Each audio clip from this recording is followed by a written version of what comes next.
There's growing alarm in East Kent over plans by the National Grid to erect new pylons and infrastructure on the Minster Marshes near Richborough, which residents say will cause serious damage to a site of special scientific interest and the wildlife that lives there. A series of campaign meetings are being held in advance of an official public consultation that begins next week. Our environment correspondent Yvette Austin reports.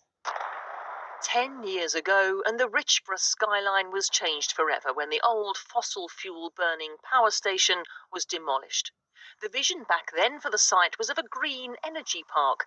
What's evolving is more of a huge hub, taking in more of the surrounding countryside, and local campaigners aren't happy. This used to be the old railway sidings where often coke and coal was delivered to the power station. And since the power station site closed, nature's reclaimed it and it's become something really special. Last night, local people came together to discuss proposals by the National Grid to erect new pylons and build a 30-metre tall converter station stretching across nearly 15 acres. According to the National Grid, it's all part of a plan to cope with increased electricity demand, an undersea cable linking Suffolk to Kent, so that power generated by the wind turbines along the east coast of Britain on windy days like today can be pushed down to Kent. And it can work in reverse too. We do seem to be looking at the wrong end of the problem. So 17,100 houses are going to be built, none of them with solar panels or any form of energy producing.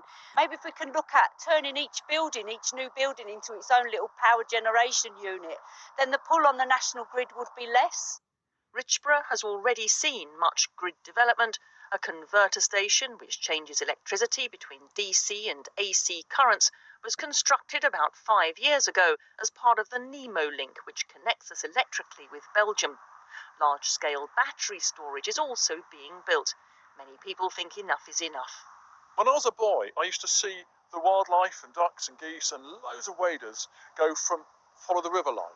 And now you're going to have a barrier across it, which makes it really, really damaging, potentially fatal, and it's certainly going to significantly reduce numbers of wildlife in that area. The plan could also involve taking down a landmark, which conservationists say has become home to ravens and peregrine falcons.